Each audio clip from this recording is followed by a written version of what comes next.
नमस्कार, आपके साथ मैं हूं दीपिका शर्मा और आप देख रहे हैं क्राइम तक। माफिया क्वीन के इस एपिसोड में आज एक ऐसा केस डिस्कस करेंगे जो मुंबई से सामने आया है।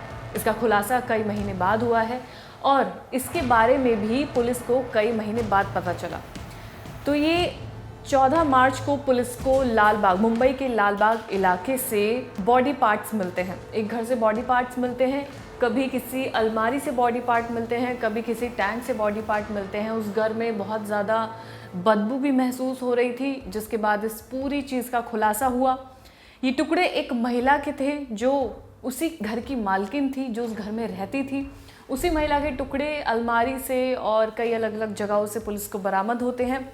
सिर और धड़ प्लास्टिक में पैक एक अलमारी में रखा हुआ था। उसके अलावा हाथ और पैर घर के एक स्टील के टैंक से बरामद किए गए थे।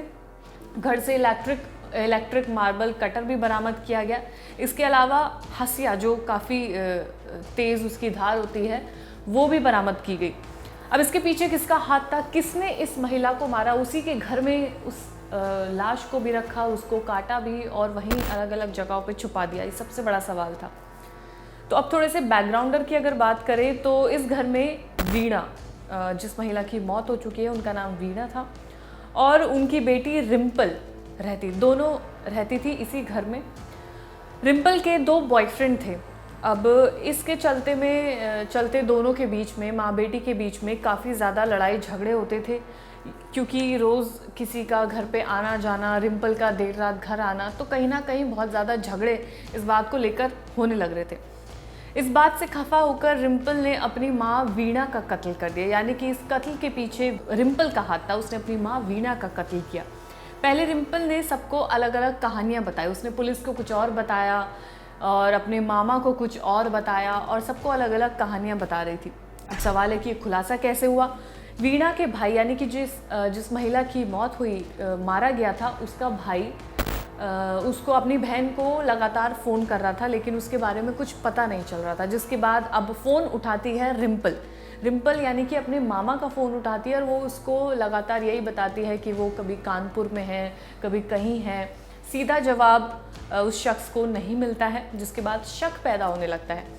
फिर एक दिन जब वीणा की बात अपने भाई से नहीं हुई, यानी कि रिम्पल के मामा से बातचीत नहीं होती है, तो मामा को कहीं ना कहीं शक होने लगता है और उसके बाद वो अपने बेटे को वीणा के घर पर भेजता है कि तुम जाओ और जाकर देख कर आओ, आखिर बात है तो है क्या।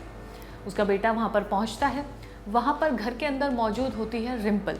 अब रिम्पल अपने कज़न को घर में घुसने नहीं देती है। इसके पीछे क्या रीज़न हो सकता है कि वो अपने भाई को अंदर आने से मना कर रही है?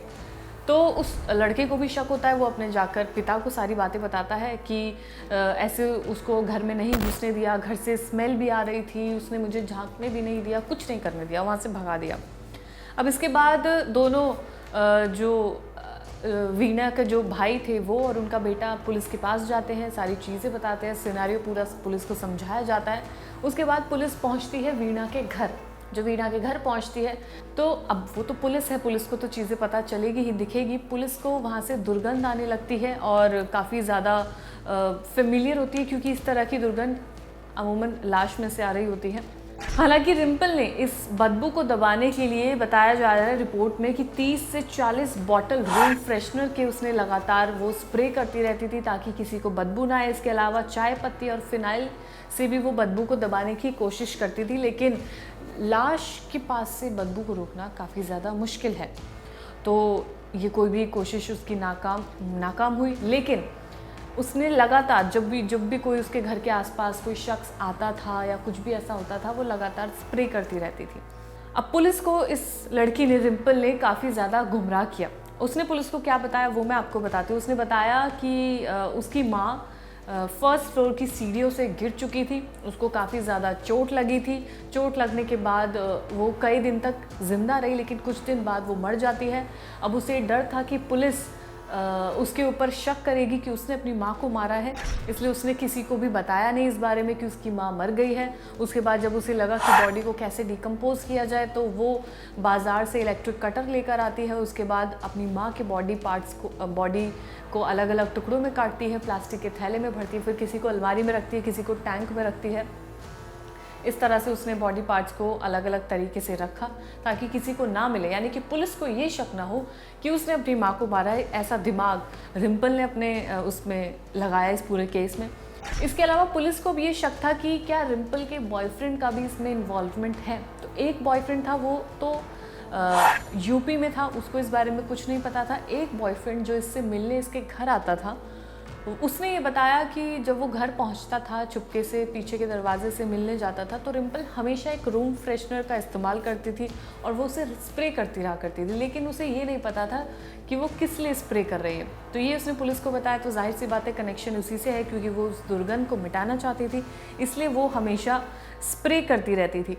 तो इसमें पुलिस ने ये चीज़ भी काफ़ी लोगों से पूछताछ की कि वहाँ पर स्प्रे रूम फ्रेशनर की स्मेल आती थी, तो कहीं ना कहीं चीज़ें आपस में कनेक्ट हो रही थी। पुलिस को इसने कई बार गुमराह किया, अपने मामा को इसने कई बार गुमराह किया। उसने बताया कि उसकी माँ को चोट लग गई है, इसलिए वो कानपुर में अपना इलाज करवाने गई है, और पुलिस को उसने बताया कि उसको चोट लग गई थी, कुछ दिन बाद वो मर जाती है। फिर पुलिस को ये शक ना हो कि उसने अपनी माँ को मारा है, इसलिए वो किसी को भी बता नहीं रही थी।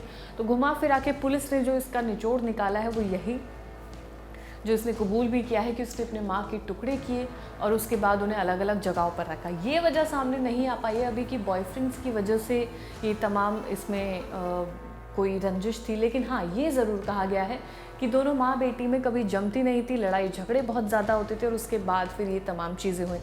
इसमें जो मनोवैज्ञानिक होते हैं उनकी सलाह भी ली गई। उन्होंने बताया कि आम तौर पर जब लोग बहुत ज़्यादा इमोशनल होते हैं तो वो इस तरह के कदम उठाते हैं जैसा कि रिम्पल ने उठाया। उसने अपनी माँ, जो सबसे बच्चे के सबसे करीब होती है, उससे अपनी माँ के टुकड़े किए, तो कहीं ना कहीं एक डिसऑर्डर भी मन में आ जाता है और फिर इंसान बहुत ज़्यादा इमोशनल होकर अपने सबसे करीबी इंसान के साथ कुछ ऐसा करता है जैसा कि रिम्पल ने अपनी माँ के साथ किया।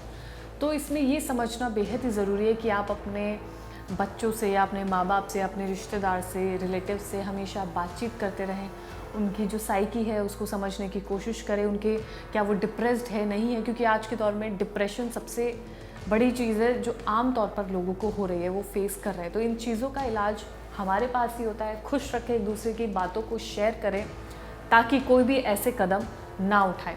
तो ये थी मुंबई के इस मर्डर केस की कहानी, लाल बाग मर्डर केस की कहानी जो मैंने आज आपको बताई है। अगर ऐसा ही कोई केस आप जानते हैं तो कमेंट सेक्शन में ज़रूर बताइएगा। धन्यवाद।